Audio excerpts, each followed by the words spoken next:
这个废物，连个大活人都没看中。不许怪他，是我威胁他，他才让我来的。我还要跟你说清楚，你要再敢撇下我，跟你没完。所以你让清代离开你，不也是跟我做同样的事？清代跟你不一样，清代母亲、姨娘、敏儿，我都希望他们能平平安安的，不愿有任何连累亏欠。可你不同，我想只有与你愿同尘与灰。杨烨，你锁住我的时候，我们就已经是连在一起，有守固为证，自当与君同生共死，视为一命。你对我也必须如此，才算不负我此番情谊。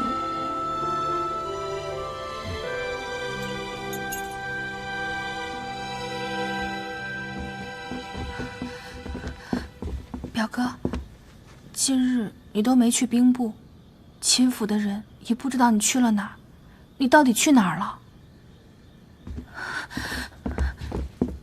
你是不是找姐姐去了？是又如何？表哥可还记得，姐姐已是苏一婉，而我才是你未过门的妻子。秋敏，我很累，你能不能懂事一点，不要在这种时候烦我。我不懂事，在表哥心目中，像姐姐这样自私自利、我行我素的人，才配成懂事这2个字吗？是。他想和你在一起时，就百般谄媚；不想和你在一起，就一脚踢开，永远不会考虑别人感受。这样的女人，就是让你心心念念、不能忘怀的好女人吗？她不够爱我，不代表她不会爱别人。她的感情比谁都重，只是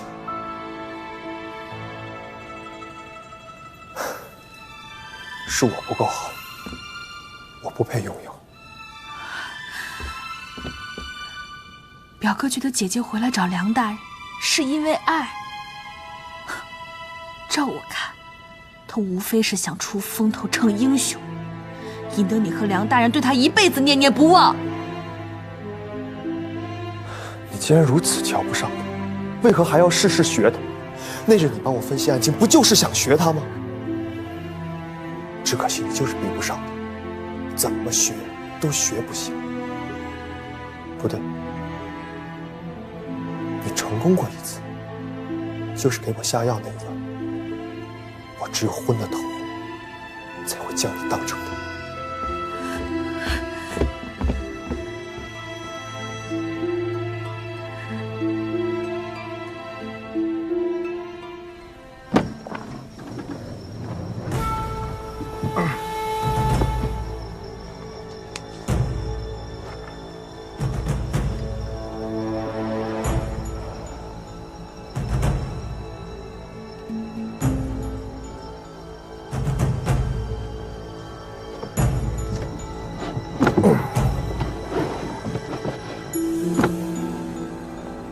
我的记忆没有错，和丁一出身上的味道是一样的。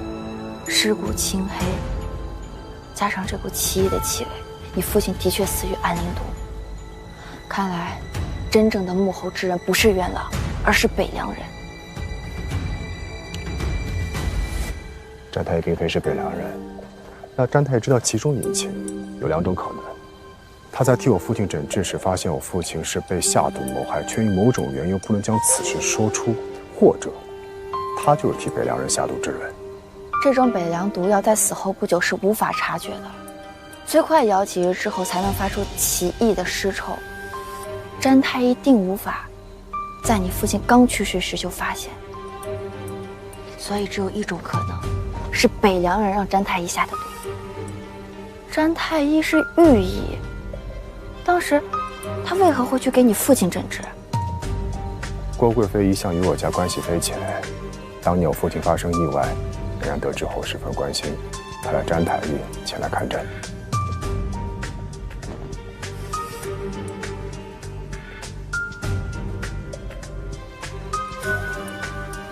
那你可知，贵妃娘娘就是北凉人？怎么可能？娘娘与我母亲过去同为内城宫女，我大寿祖侄内城宫女须得上述3代皆为大寿人士，非一非无非商贾百工之女。大寿与北凉对峙近100年，虽实战时和边境傲互通商贾，但攻城掖庭之中却从不容北凉人混入。你说郭贵妃是北凉人，可有凭据？我这次在边境看到很多北凉来大寿护市的商贩，我发现其中北凉商贾的女子从小右手食指都带着一个大扳指，直到成年婚嫁之后才会取下。因为扳指过于粗大，所以右手食指只好翘起，与其他3个手指不在同一平面。因为成年之前已经佩戴了多年，就算把扳指取下，右手食指还是会习惯性的翘起，而且在食指的第2个关节处会有佩戴戒指的痕迹。那日在客栈，我发现贵妃娘娘的右手食指就有此特征。只是我想不明白，娘娘为何要杀你父亲？我听老夫人多次提起，娘娘与老夫人姐妹情深，你也跟我说过，娘娘就如同你母家长辈一般，待你和老侯爷都是极好的。他的北凉身份，能让他痛下杀手的，一定关系他身家性命的事。不仅如此，如果贵妃娘真是北凉人，那太子就有1半的北凉血统。也许你父亲就是得知郭贵妃的真实身份，或者接近了真相。可现在仅凭食指上的戒痕，并不能直接指认郭贵妃。我们必须复查我父亲临死前的行踪，他当时见过的每一个人，去过的每一个地方。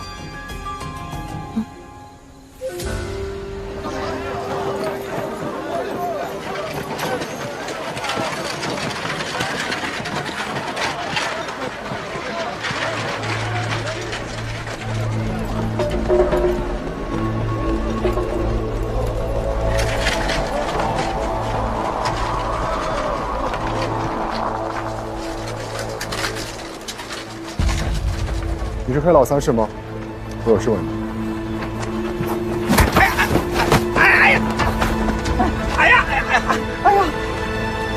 看着你私下把我教你的都练透了。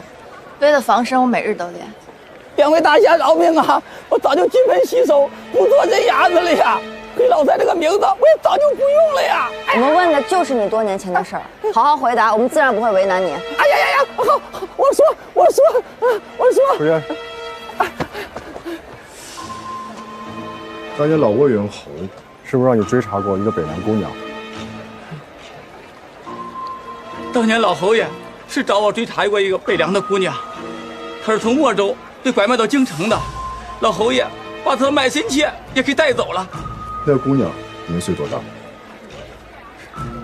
刚卖来的时候也就12、13岁，算到如今，应该也40多岁了。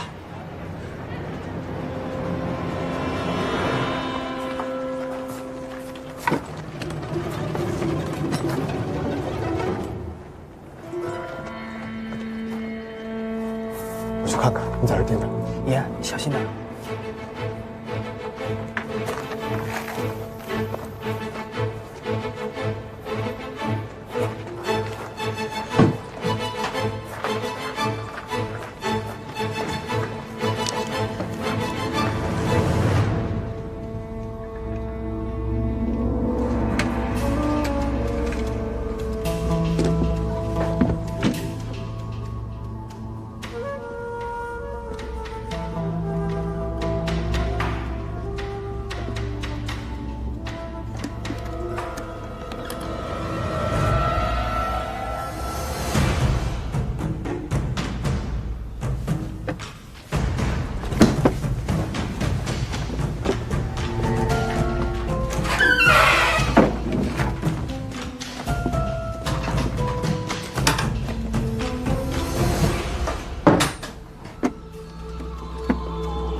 郭贵妃上次守城就是40大寿，满人岂有年份、相貌描绘还要指名画押？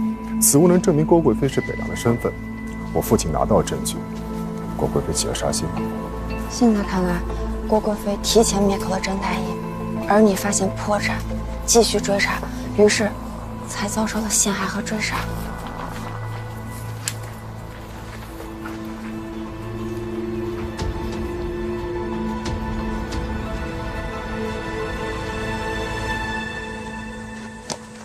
梁大人，这，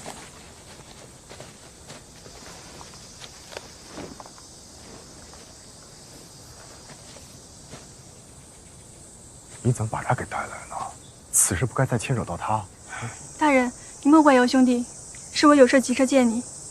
我猜想他跟劈柴处关联不大，一定是会找上他帮忙。什么事？是景夫人。我放心不下毒在侯府的景夫人，于是近日便暗中打探，得知总章衙门虽每日吃食顿顿不落的送进侯府，却尽是些馊饭馊菜，平常人都无法下咽。景夫人锦衣玉食惯了，怎么吃得下这些？眼看就要撑不下去了。元朗软禁景夫人，可元朗从未用景夫人的性命威胁过梁毅，如今却私下苛待。为何要做如此损人不利己之事呢？我也有此怀疑，恐怕此事并非元朗授意。总章衙门与劈柴处为敌多年，应该是底下的人将怨恨发泄在大人府中。只是不知大人如何能够洗脱罪名。再这样拖下去，景夫人恐怕危在旦夕。我已经从守卫处拿到了总章衙门驻守侯府的人马数量和换班时间，具体如何行动，还需大人计划一番。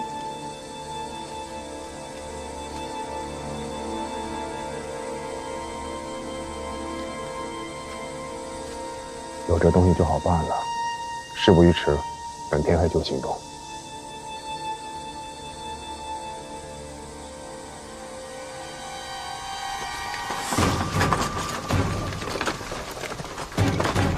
大人，按您的吩咐都埋伏好了，只等着小小姑娘带人出来。不过，这小小姑娘此前可并不愿意与大人合作，这次行动该不会有什么闪失吧？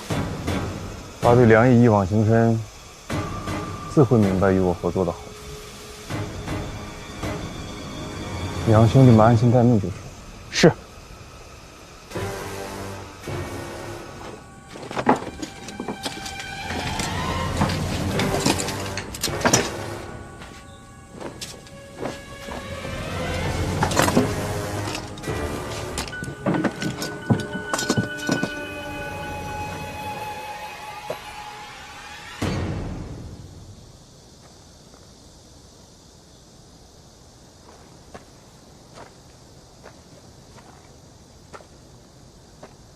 我想说，这一次，谢谢你。本就是我应该做的，只要我还未嫁，便还是大人的眼。进城后，便先回教坊寺。为何不让我与大人同去？此事太过危险，上次元亮已经盯上了你，你不能再做任何引人注目的行为。之前我和你说过，你该过回你安稳的日子。我早就以你的名义买好了一份田产，你去找后明楼班主，他有备用的地契，会帮你打点好一切。啊！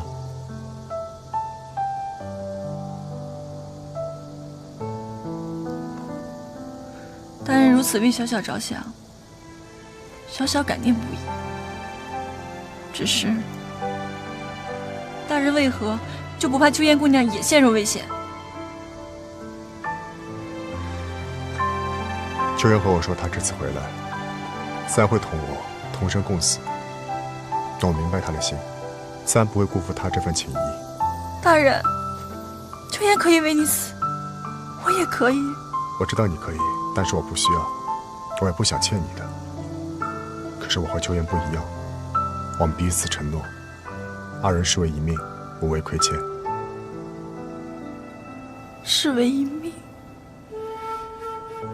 若秋烟因我而死，我也不会让她孤单。难道我连替大人死的资格都没有吗？石姑娘，我不是这个意思。其实你有没有想过，你钟情于我，不过是一份情谊，一份寄托。你不是我，你凭什么否定我对你的感情？我从没有奢求过什么，难道连为所爱之人去死也是一种奢望吗？我的意思是说，你该有自己的生活。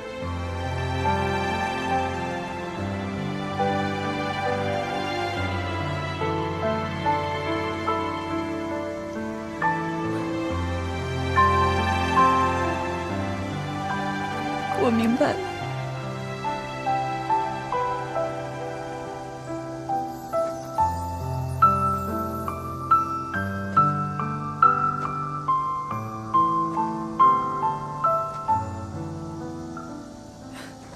大人，快走！带着秋妍姑娘赶紧走！你母亲什么事都没有，是我骗了你。我跟元朗说好，把你们引出兵部所辖的草料仓，只要你一出现，他们便会抓你。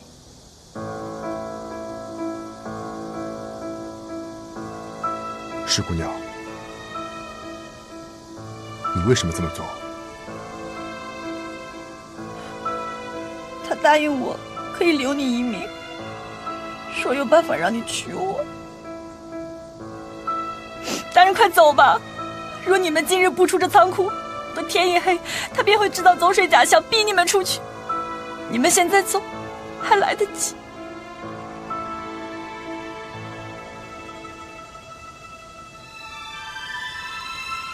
你跟我一起。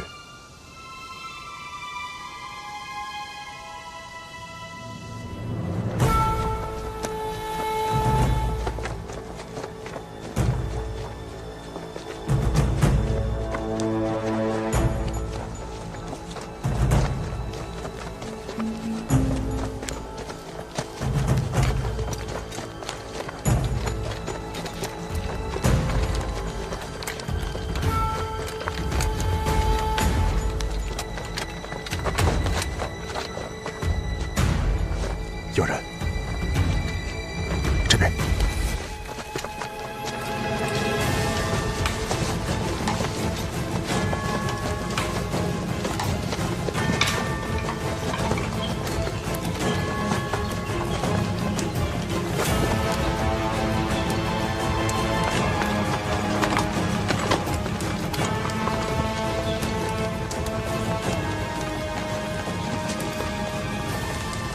不对，元良的人此时应该埋伏在另一边。如果不是元朗的人，定然是之前追杀我的那伙人。那怎么办？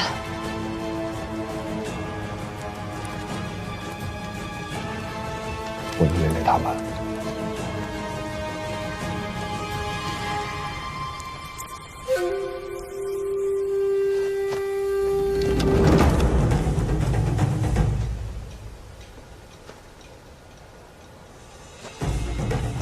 不对，树林中有人行动。大人，那里是兵部管辖区，贸然前去，兵部的人会找咱们麻烦的。不管了，情况有变，事后我再向圣上请罪。走。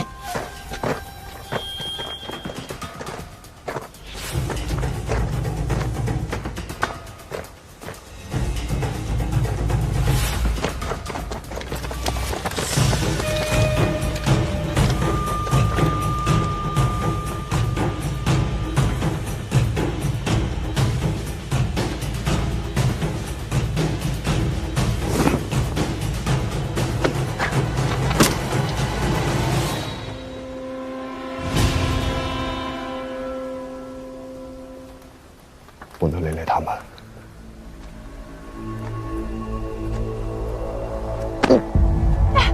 你干什么？放心，他只是晕过去了。银针上面是麻药，他们马上就会搜寻到此处。我跟姚兄弟去引开他们，等他们走远，你们再想办法脱身。秋妍姑娘，你跟秦公子的恩情，老姚今天终于有机会报了。不行，要走一起走。来不及了，咱们4个人一起走，目标太大了。不，一定还有更好的办法。石姑娘，你不能去，你要是死了，我怎么跟梁毅交代？没有更好的办法了，秋妍。你记着，我这么做，不是为了成全你。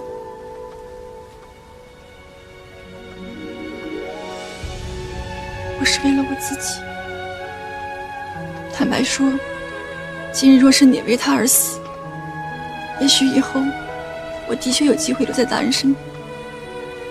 但就算我留在他身边，他也会时时刻刻想着你，一辈子都记着你，那我可受不了，我会嫉妒得发狂。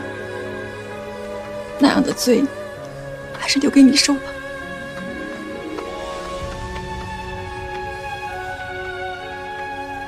秋叶，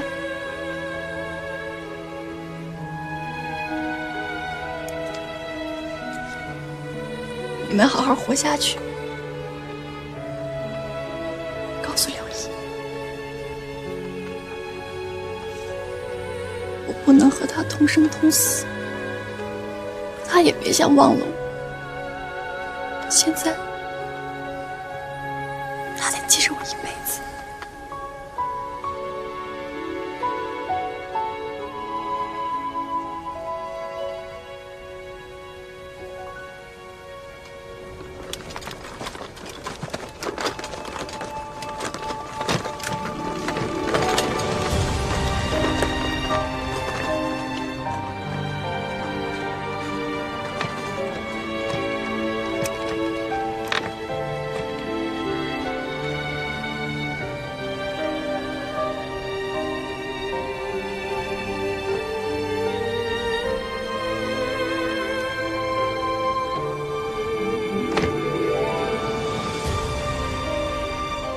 怎么会是他们两个？梁毅呢？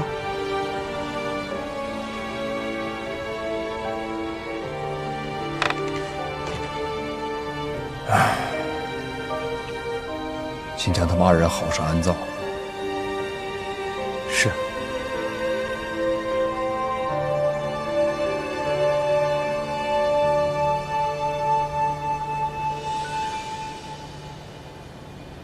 梁毅。梁毅，你醒了！梁毅，梁毅，你还好吗？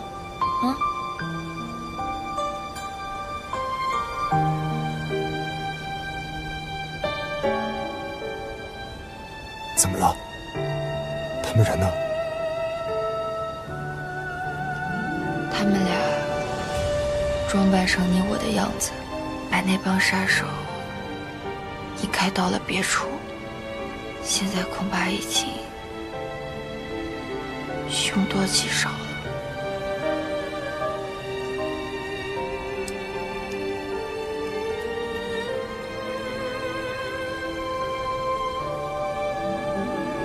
梁毅，梁毅，没事吧？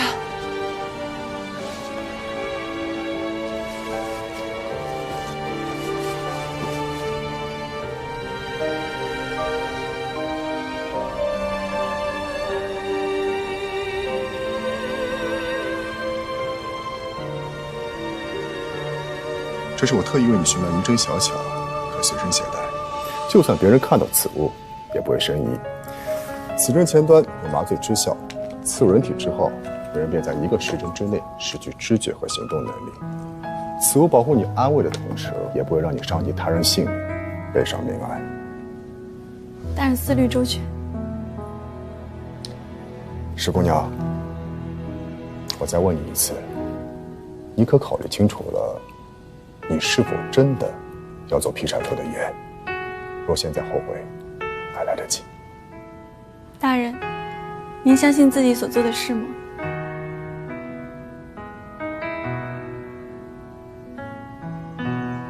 奸佞当道，必须用非常手段。我相信我自己走的路是对的。小小不通朝政，大人相信自己所做之事，而我相信大人。我每次去家访寺，他都会弹琴唱曲。每次去的时候，都是在他的琴声中，我和他交代任务。他弹了3年，我却一首都没有记住，脑子里想的都是该如何让他帮我办事。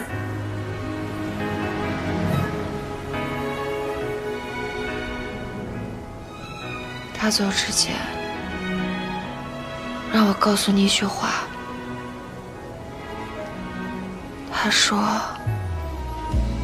他没有办法跟你同生同死，可你也别想忘了他。现在，你要记他一辈子。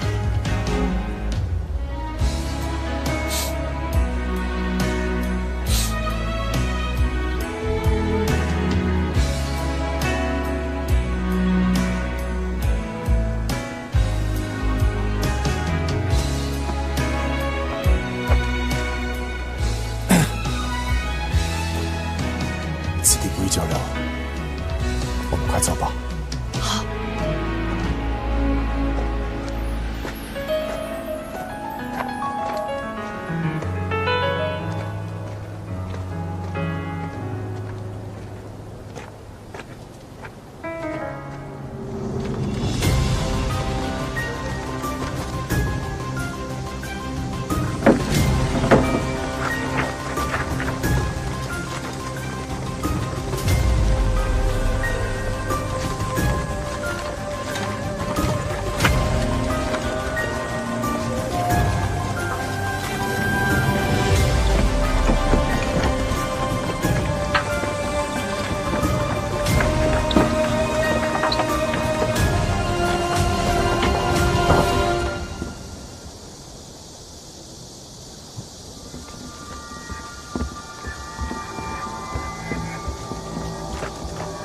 主事，兄弟们里里外外都搜过了，可就是没有梁毅和秋烟的人影。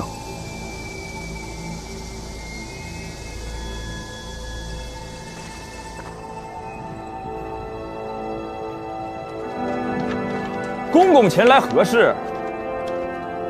我奉娘娘之命，来请瑾夫人入宫。公公，这恐怕不合规矩。梁大人的案子是圣上钦点的大案，闹不好要株连9族。休拿圣上来压我！今儿我们是光明正大的把瑾夫人带走，又不是私藏案犯。若梁大人真的定了罪，娘娘便会亲自第一时间将瑾夫人送回你总章衙门。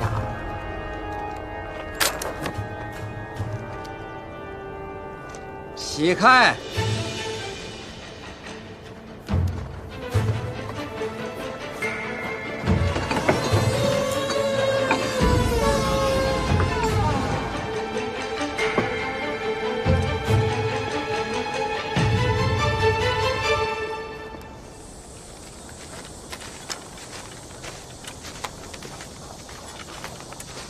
请去。元朗刚走不远，你动静小一些。元朗来过，怎么回事？小小姑娘和姚盖替我们引开了追兵，眼下最危险的地方就是最安全的地方，所以总章衙门搜查过后，我们又回到了这里。还好你们逃过一劫。可是小小姑娘和姚盖，现在恐怕已经……他们死在元朗手上？不是，郭贵妃。什么？贵妃娘娘是北凉人？又是一北凉人。近日我和贝雪也探查到，在京城里有一伙奇怪的北凉势力。我之前奉命追查一起北凉商队被劫案，案子虽已圆满解决，可奇怪的是，当我将货物交还于北凉商人的时候，他却不愿当着我们的面打开货物清点，似乎不想让人看到箱中的货物。于是我跟踪潜入他们的货仓，发现他们藏起来的货物，居然是一箱这种花瓣。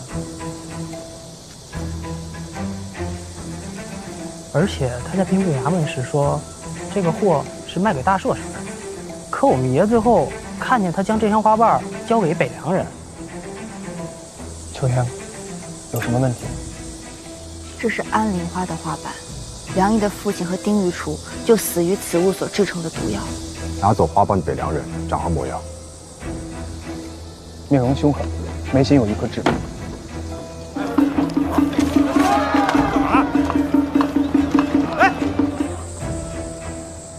此人就是郭贵妃派来追杀梁毅的凶手之一。看来郭贵妃不仅仅培养了一帮杀手，在她麾下还有过潜伏在京城的北凉势力，并且还有伪装成商贩的暗桩。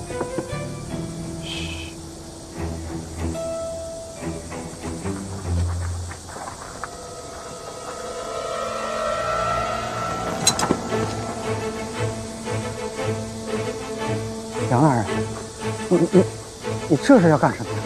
王公公，来做什么？梁大人，贵妃娘娘有东西要给你，你慢着点啊，我拿给你看。梁大人，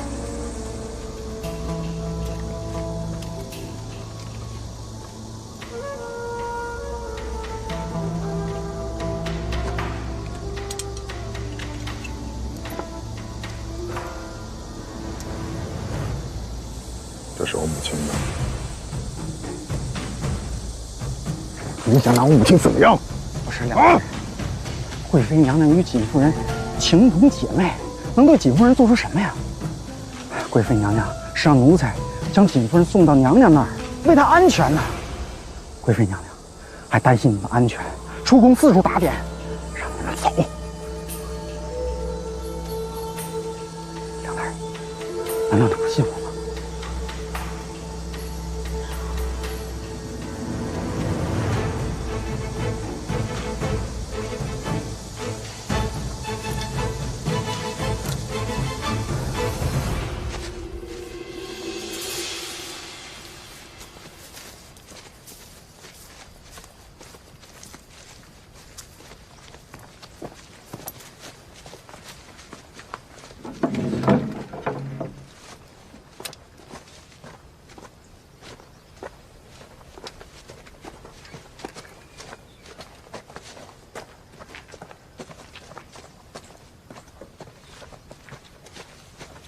禀娘娘，人给您带来了。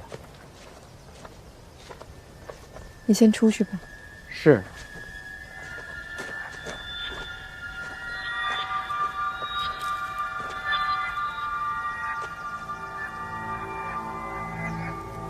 梁毅，见到本宫，连礼都不行了吗？我母亲现在何处？你若听话，我就保他平安。你杀了我父亲，还要与那恶行视而不见吗？你父亲是个忠良之人，可是他不该追究本宫的来历。贵妃娘娘害死老侯爷，这6年竟还能心安理得与景夫人频繁往来，以姐妹相称，如此咄咄逼人，还有胆识与梁毅一同行动，你和梁毅的确般配。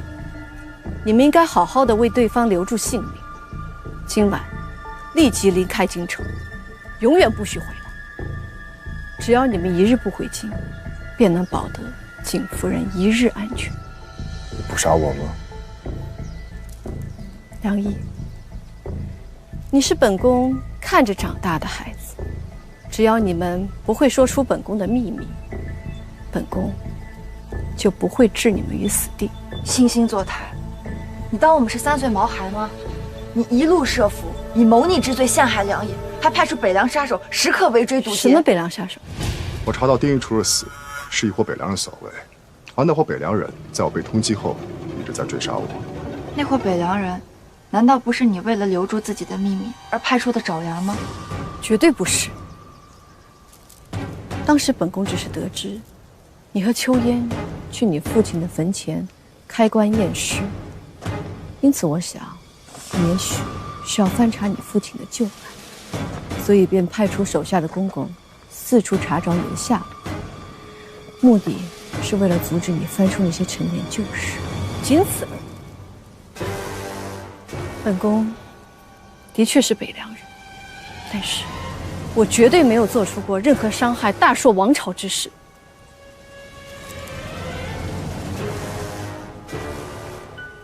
本宫将你们引到此处，若真要置你们于死地，你们还有命在这出言不逊吗？这么说来，另外还有一伙北凉人。娘娘，现在看来事情比我想象的还要棘手。除了娘娘和元老，还有另外一伙北凉人也参与其中，而且有意将祸事引向娘娘。当年娘娘与我父亲究竟是怎么回事？还望娘娘不要再隐瞒。事已至此，我也无可隐瞒。你们坐吧。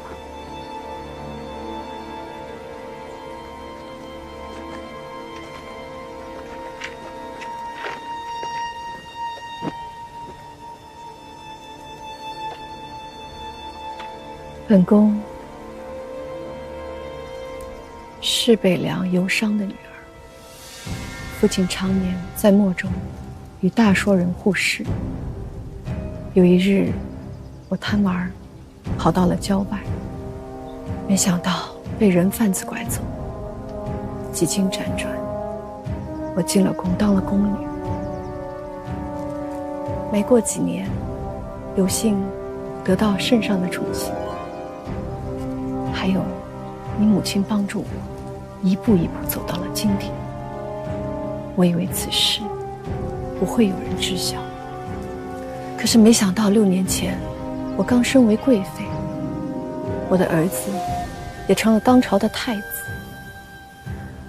好不容易熬出了头，没想到，我发现你的父亲竟然要上奏揭发我的身世。那时，我正在伺候圣上，无意中发现了你父亲的奏折。还好，圣上没来得及看，我便把它藏了起来，暗中将其销毁。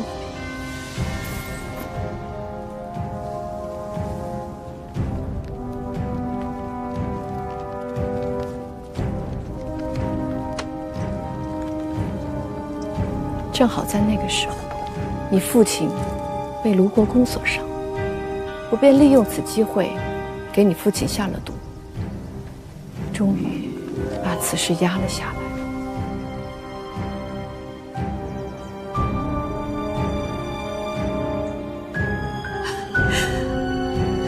父亲，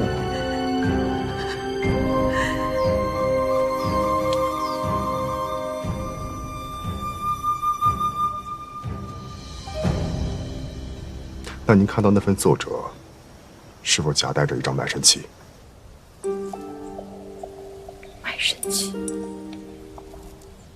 没有啊。近日，我在追查我父亲死前的行踪，发现我父亲当时已经找到你的卖身契。他一向心思缜密，装上这份奏折一定会附上证据。您若没看到那份卖身契，那么必然是有人先拿走了。那照你所说，为何此人要拿走卖身契，而将奏折留下？留下奏折，你才能看到。您看到了，便会对我父亲下手。如此一来，他不仅不用自己动手杀人，手里还握着一份娘娘的把柄。可这些年来，并没有任何人拿此事威胁本宫啊。此事深藏多年，定然所图甚大，至如今我们尚未得知他们的目的。杨爷，当年宫中那人意欲独占此把柄，如今追杀你的北凉人，也是为了不让你继续追查此事。他们会不会是一伙人？公主有北凉的奸细。如果那些北凉人要拿此事来威胁本宫，他们也不用等到现在。难道他们是要对付太子？杨仪，我恳求你帮太子查明真相，铲除北凉奸细。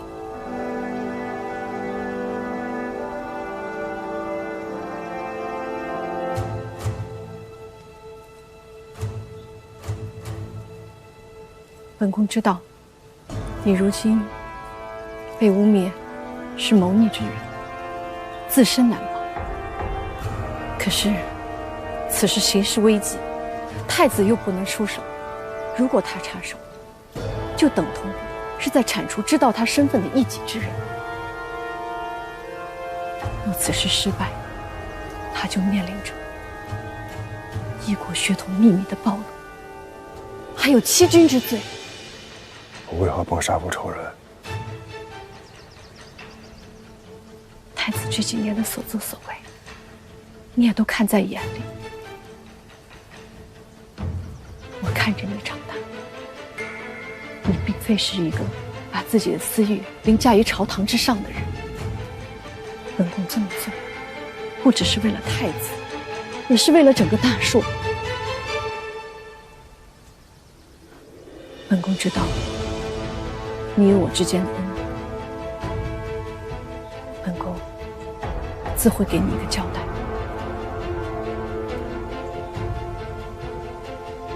人死不可复生，对那个打算该如何交代呢？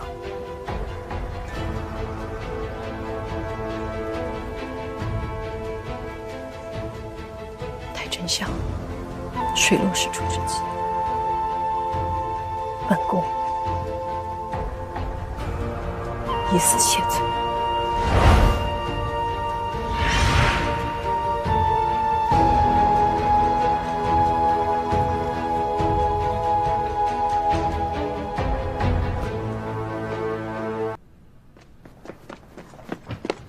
主事，姚盖和施小小的尸首都已安葬，就葬在宋简的墓旁边了。追杀梁毅的这帮人都是训练有素的杀手，来去无影，手段狠辣。看来这件事的幕后之人，不是梁毅的政敌这么简单。主事若是有所疑虑，可以派我去追查此线。好。大人，梁毅来自首了。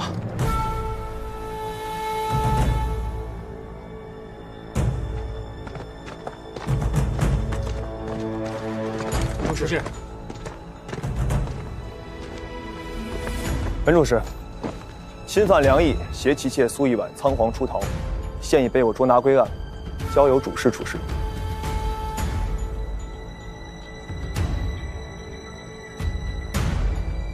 我们已将所知道的全盘托出，这下原主事总该明白，此番已经不再是两位大人的内斗，而是大硕北凉的两国之争。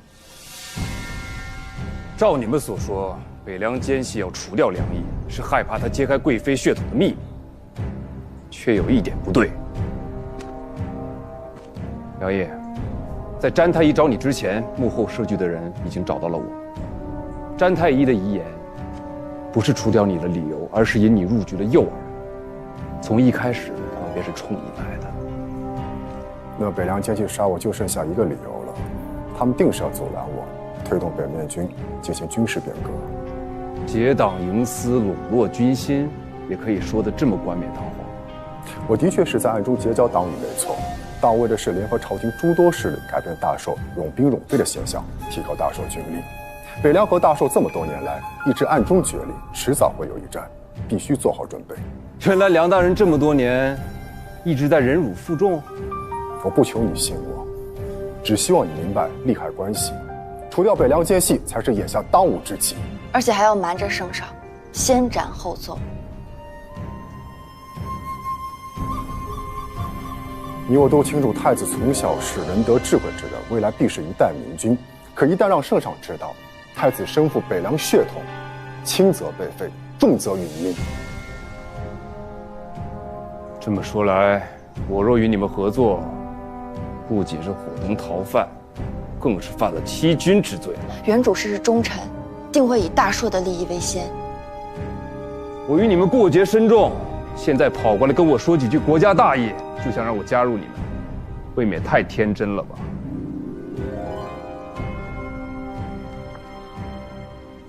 元老，你我斗那么久，我想问你一句，你为何一定要除掉我？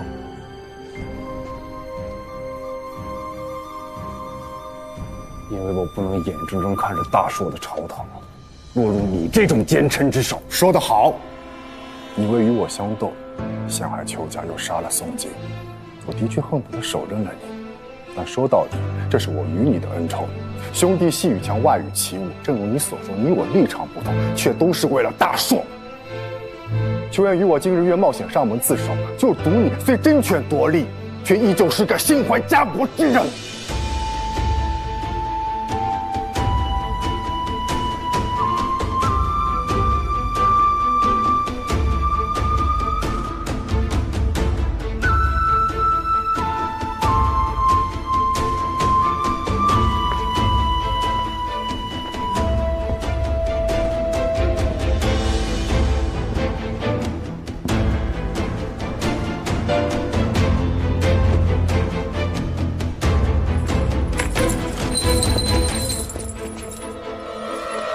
元朗，我们如此小以大义，你还要冥顽不顾是吗？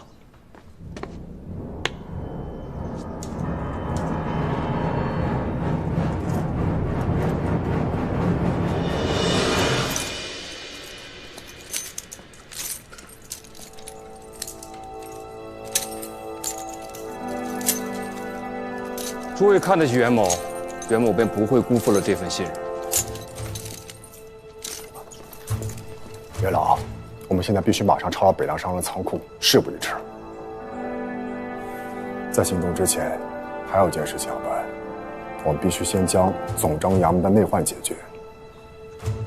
你什么意思？上一次你授意施小小将我引出兵部所辖管地，而那帮北凉杀手却早早半路截杀。你的总章衙门里有他们的眼线。我们这次大张旗鼓的来，也是想让那个奸细看到，他若见到你与我们密谈，定会第一时间前去通风报信。如今我们只需守株待兔，紧盯着谁偷偷找机会离开过总章衙门，那谁就是原主事身边的奸细。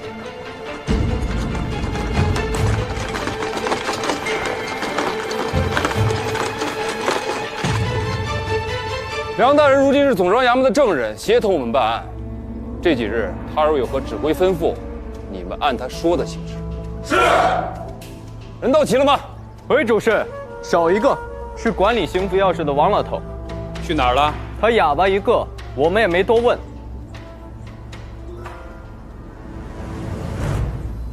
这便是王老头的住处。入宋。是。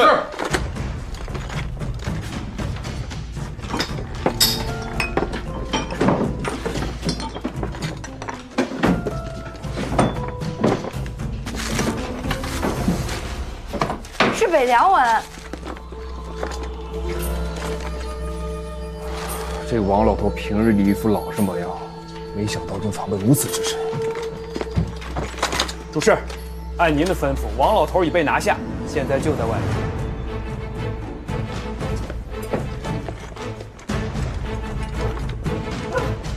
给他执笔，让他把通敌之事全部写下来。是。主事，这王老头向来是不识字的。不会说话是真，不会写字却是假。你要再继续装下去，那就只有大刑伺候。来人，拖下去严加拷问。是。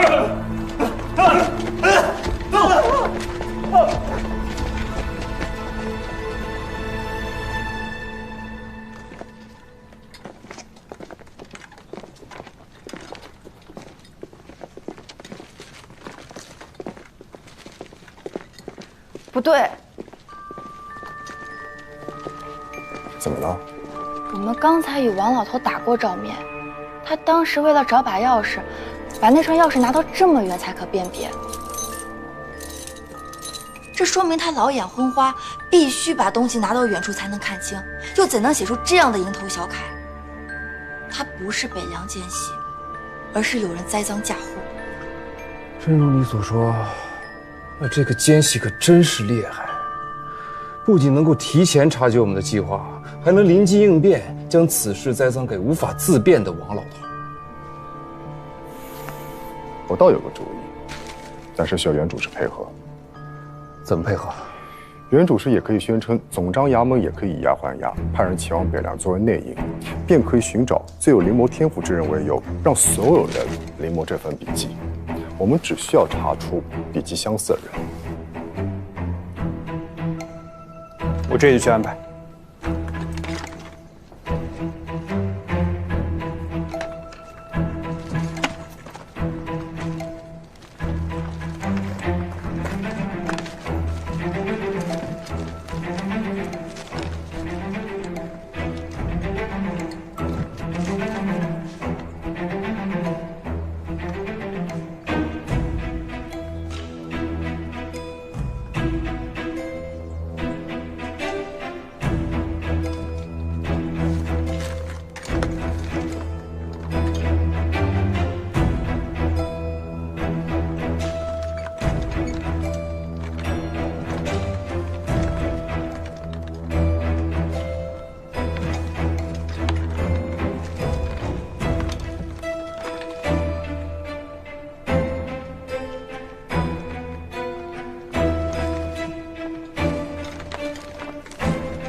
是，临摹的都在这儿。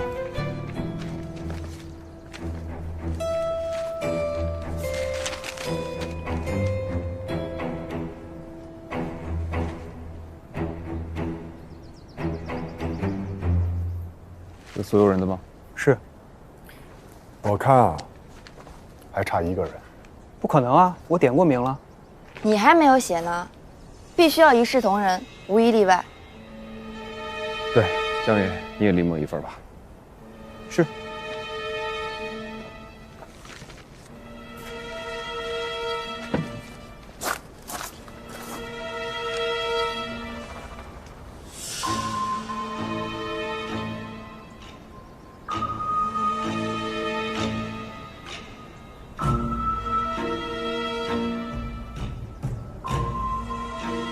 无忌，你别演了，你已经露馅了。刚才我用北凉语喊停笔，你听懂了？我不知道你在说什么。不懂北凉文的人一定会因为好奇而抬头看我，只有听得懂北凉文的人才会故意避嫌，下意识掩饰自己的好奇心。江云，只有面具戴久的人，才会时时压抑自己的本能反应。我刚刚只是太过专注，所以才没有反应过来。飞扬义，你仅凭这一点就想诬陷我，未免也太可笑了吧！主事，看来梁毅他们果然是包藏罪心，这是要离间我和主事您呐。仅凭这一点当然不够，你真正的马脚，其实在这张纸上。临摹情报只是幌子，真正的杀招还在后面。我会将此信临摹一遍，依我的手法，就算是奸细本人也看不出来。我会将其中的一个字笔画更改一下，将这里的横改成撇。不认识北凉文字的人只是一样画葫芦，自然会写成撇。而真正懂得北凉文字的奸细，心思都用来如何避免笔迹相似上，又以为这一份就是自己写的那份，便不会细细观察，自然会下意识地写成横。这一笔，你还有什么想要诡辩的吗？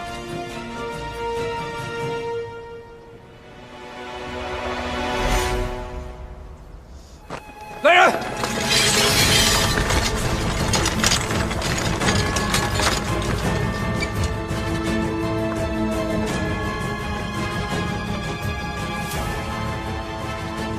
江月，竟然是你！你跟随我这么多年，为什么？你为什么这么做？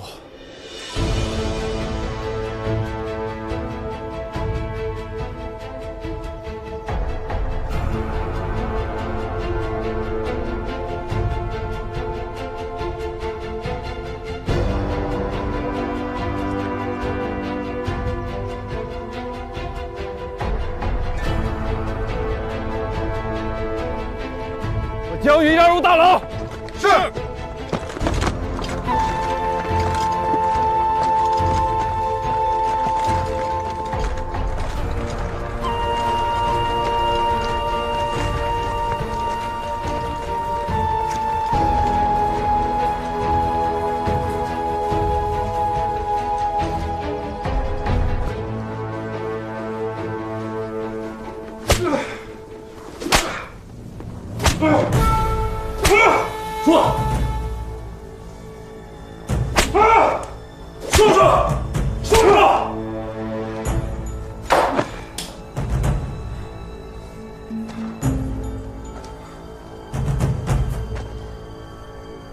你乔装大硕人是潜藏多年，今日对你下手，我留你3分情面，你赶紧招吧。让我死！你想死，做殉国英雄？总章衙门的手段你是知道的。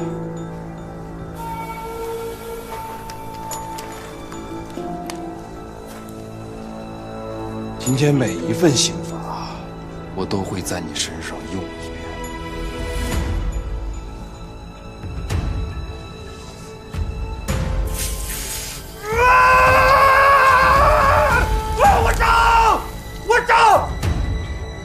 我找！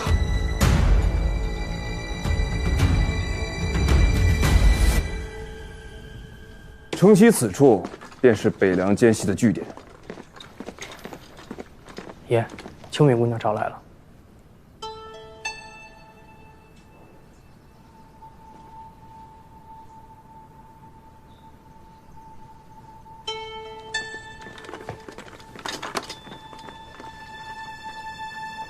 表哥，你怎么找到这儿来了？我去兵部找你，那边的人说，总章衙门的原主事借调几日，我担心他为难你，所以就赶紧过来了。我在总章衙门要紧公务，你先回去吧。姐姐也在。此事说来话长，日后我再跟你解释。姐姐在哪儿，表哥自然在哪儿。什么公务，姐姐都能听，为何我不能？秋民，北凉杀手平日躲藏在居民小院中，人数并不多。可这帮杀手都是训练有素的练家子，以一敌二不在话下。此次只能智取，不能强攻。劈柴处有无色无味的迷烟，能让人顷刻间晕倒。我们的人加上迷烟，倒不是问题。但是劈柴处被抄了，都不知道那些东西去哪儿了。劈柴处的物件都收在衙门的库房里。抄了劈柴处，倒是喂饱了总章衙门。要是没有你和劈柴处，这些新巧的装备都应该收在总章衙门，不过是物归原主罢了。哎呀，都什么时候了，还顾得上斗嘴？诸位，我还有个担心。此处城西居民区，人口密集。如果那帮亡命之徒走投无路、狗急跳墙，挟持我大数百姓为人质，那事情可就更棘手了。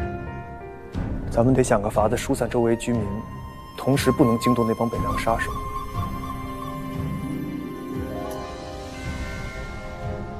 城西住的都是3教9流的穷苦百姓。我们可以在街口张贴公告，就说朝廷要救济贫苦百姓，按人头派米，那这块区域的百姓必然会全家出动。好法子，好，就这么办。秋叶，你先留下，等我回来。好，放心吧。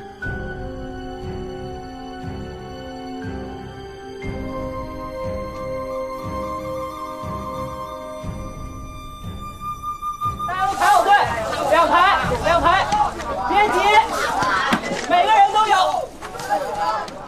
来，大家都排好队。来，两排，大家排好队。啊，别急。快领粮食，领碗就没了，快点！碗就没有了。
东面出发。是。你们3个从北面出发。是。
你何必对秦轩如此步步紧逼，还追到这里来？姐姐说的轻巧，我不找到这里，我怎么可以见到他？你可曾见过母亲3天2头的去工部找父亲？当着外人的面，他不好直接躲避你，可欲速则不达。你不如多给他些时，让他慢慢接受你。男女之情，我自是不如姐姐有算计，懂得多。我是想帮你，我不用你帮。你去哪儿啊？我不想和你待在一起，可以吗？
你要干什么？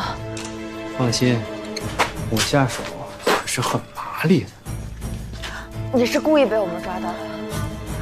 照王老头那替罪羊，自然是破绽繁多，所以我早就做好了暴露的准备。怎么，就允许你们将计就计，我就不会吗？那梁毅他们呢？你要将他们怎么样？知道我们秘密的人，自然都得死。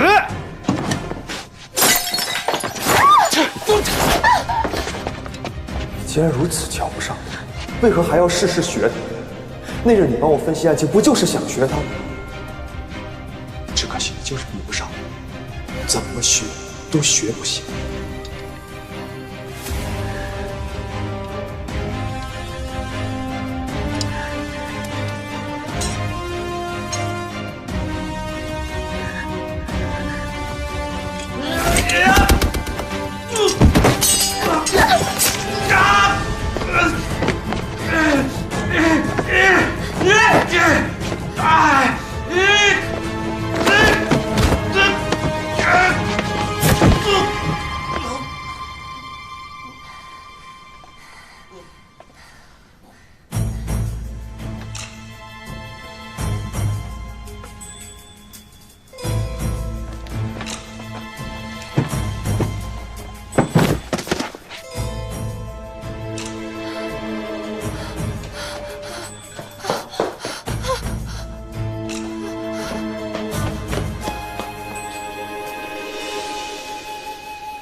敏儿，敏儿，敏儿，我还以为你出事了，还好。姐姐，怎么了？江云，他从大牢里逃出来了，他们一直在将计就计。江云供出来的杀手据点有埋伏。表哥还在那边，我们得去救他。不行不行，咱们现在没有人手。那怎么办？快想办法啊！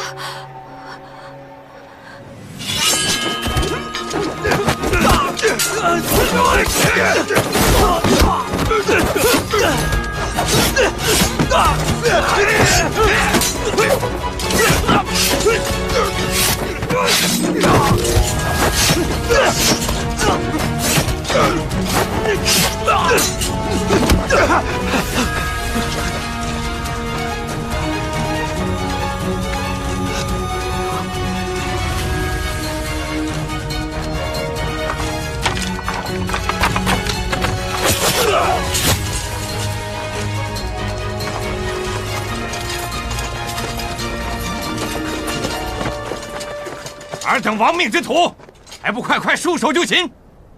给我拿下！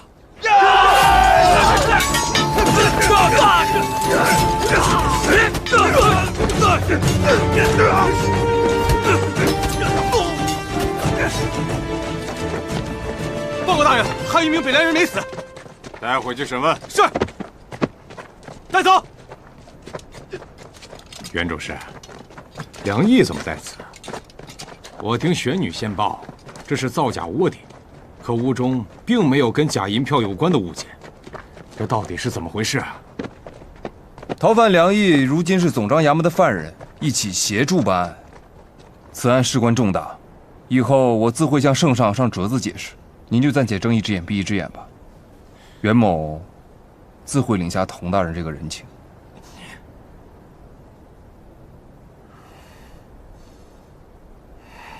你们怎么知道我们中埋伏了？这一切都是江云的计谋，北凉杀手在此埋伏你们，而他在总章衙门也已经准备好了越狱的手段，待你们一走，他就要杀我灭口。江云要杀你，那你有没有受伤？让我看一下，啊？那就好。那江云人呢？他死了，被我给杀了。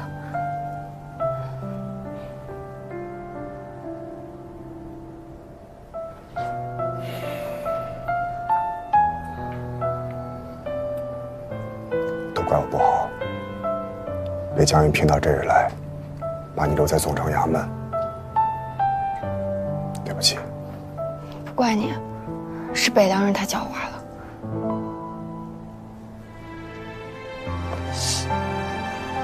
疼吗，表哥？无妨，多谢。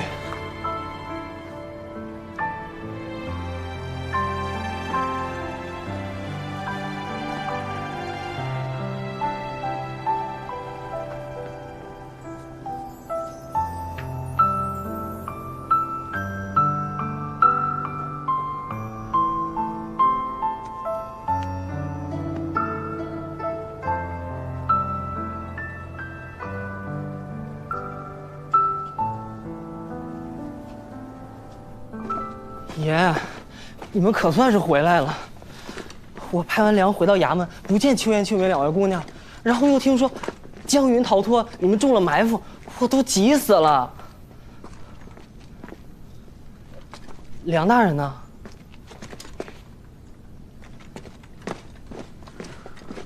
那人可招了。北凉打算在太子登基后拿出贵妃的卖身契，放出太子是北凉人消息，引发其他藩王对新皇讨伐。待大蜀打成一片时，北凉再趁虚南下。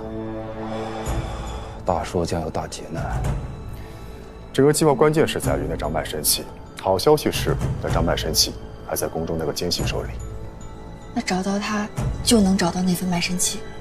那个奸细的动作已经暴露了他的身份，他能藏下奏折中的证据，也还能设计贵妃娘娘看到奏折，必定是深得圣上信任，能接触到奏折之人。圣上身边最信任的人，就是国师、严殿帅还是刘公公，圣上批阅奏章也从不避讳他们。总而言之，想必就是那3人中的一个了。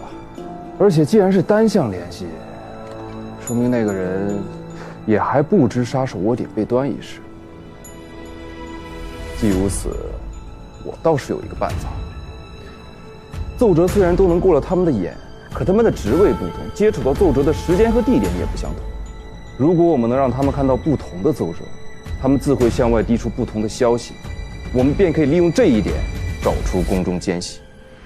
想要引出北凉奸细发送情报，必然设下他们无法拒绝的诱饵。我会写下3份奏折，这3份奏折的内容都是建议圣上向北凉派遣细作，附加人选名单，但3份奏折的人选名单都不相同。然后，我会把其中2份提前交给贵妃。贵妃娘娘需要配合我们，买通圣上跟前负责奏折传递的那个小太监。第1份奏折，我会以众大臣一道交给到宫里。刘公公在御书房负责为圣上整理奏折，按轻重缓急分配。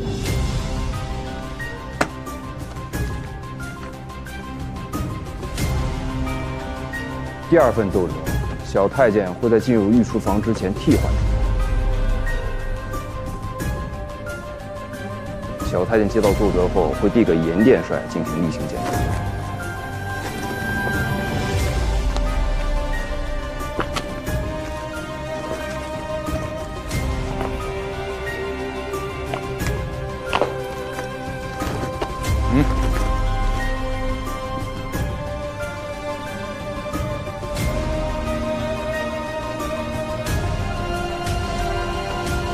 第3份奏折，小太监会在进入仙观之前替换出来，国师会为圣上诵读当天的奏折。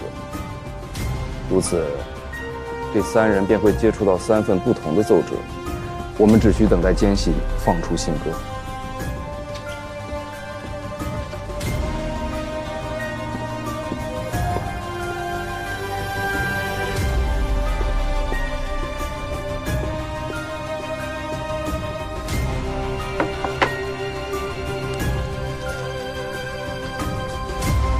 奏，两国以利益盛，北凉商贩往来洛京臣，今日探知，一行北凉人。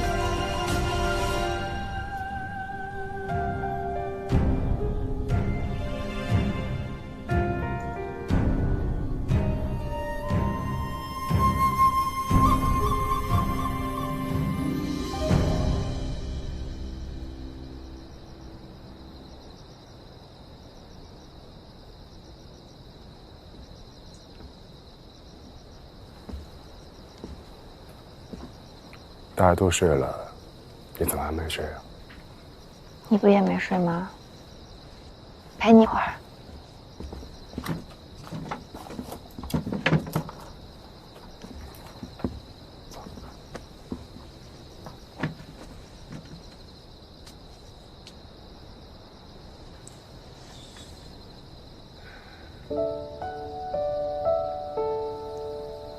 在教坊寺的时候，你和我说，人死了之后会变成天上的星星，照亮地上的人。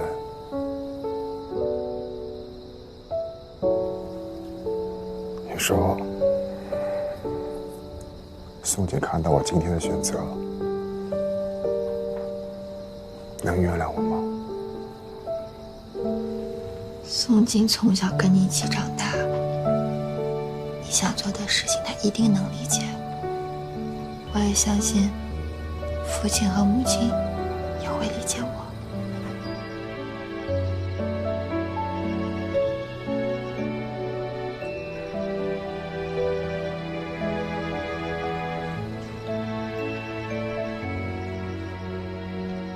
怎么？只许你亲我，不许我亲你？被江云追杀的时候，我几乎觉得自己一定会死在那里。那一刻，我特别不甘心，甘心没有主动亲你一下。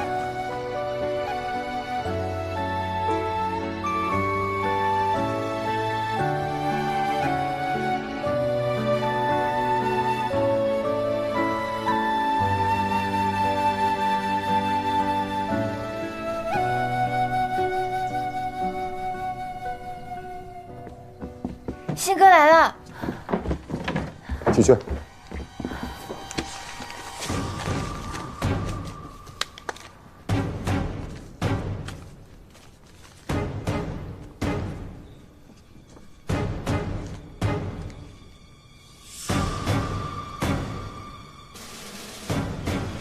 是严殿帅。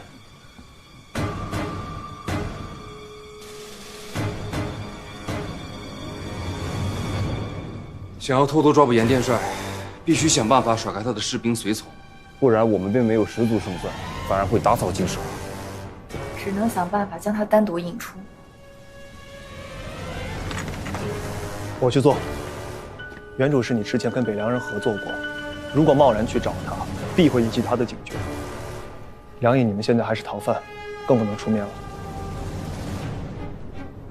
你有把握吗？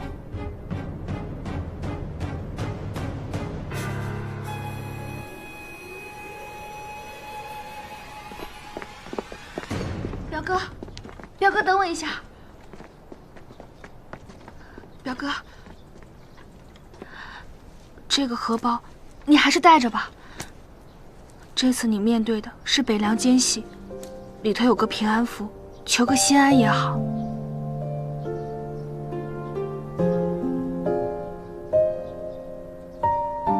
我若死了，未尝不是一种解脱。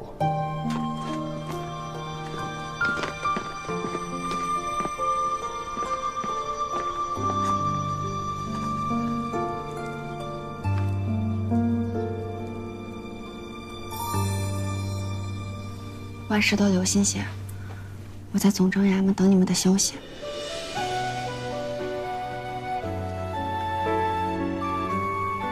你和我一起去。我去干嘛？上次我把你留在总章衙门，你差点出了意外，那样的事情不能再发生了。以后无论如何，你必须都在我的视线范围之内。走吧。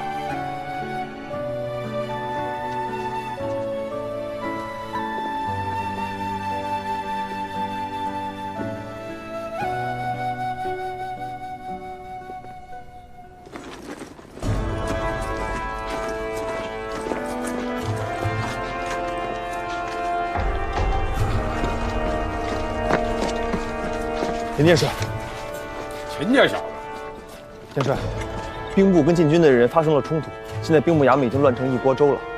我怕事情越闹越大，万一闹到圣上跟前就不好办了，还请殿帅前去控制局面。你们先进去，我随后就到。是。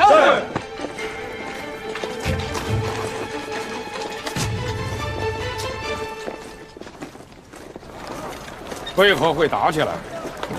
说来就是个误会。兵部这个月预算被缩减，8个禁军的装备就次了些。禁军不知这其中缘由，匹陪兵部以次充好，自己克扣了银两。禁军负责后勤的人呢，就带着一肚子火去兵部闹事，双方一见面，一言不合就打起来了。严殿帅，这边请。秦家小子，禁军领头的是何人呢？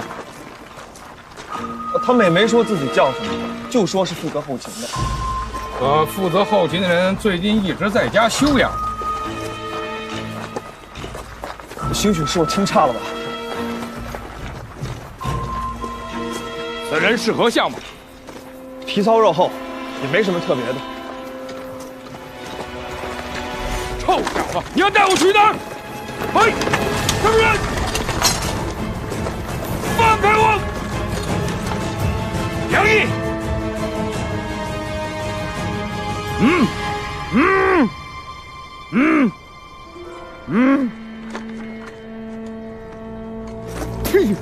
严殿帅，得罪了。你们想干什么？你们信不信我禀明圣上，让你们吃不了兜着走？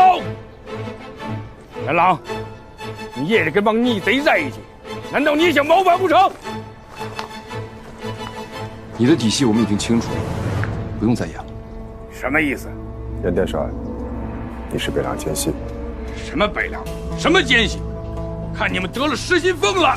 今早，北凉奸细据点收到飞鸽传书，是原主的提议，大寿派往北凉的奸细名单。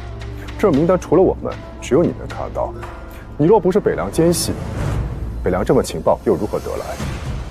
放屁！我根本不知道你们说的什么奸细名单。你再怎么抵赖也没有用。你若是不招，我便带你回总章衙门。我有的是办法让你说实话。等等，你们说今早收到飞鸽传书，我昨夜留宿禁军大营，不曾回府。今天早上又从禁军大营赶往宫里，一路上有侍卫相随，哪有机会放什么鸟鸽子？要不信的话，你们去禁军大营查问便是，顺便看看我禁军大营有没有养鸽子的地方。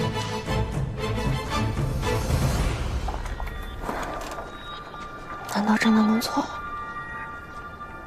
若他不是奸细，那奸细就在刘公公和国师之中，他们其中一人识破了我们的计谋，恰好开了炎天山。不对，纵使此人识破我们的局，知道我们正在追查奸细，而隐藏自己最好的办法，就是按兵不动，不发出任何情报。发出情报，其实就坐实了奸细在这3人之间这一事实。而向我给盐殿帅，这件事情很快就会识破，奸细怀疑人选的名单便少了一人，他更加暴露了自己。如果不能撇清自己，那奸细为何要这么做？严殿帅，今天刘公公和国师有何升堂？殿帅大人，今日的事情都有得罪，可此事事关圣上安危，还请大人见谅。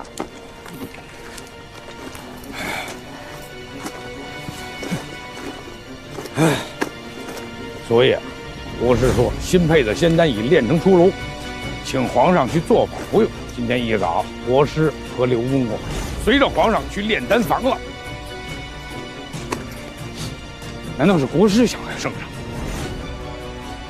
北凉的计划本来就是要等圣上驾崩之后才能进行，如今那个奸细知道自己已经在暴露边缘，肯定要提前实施计划。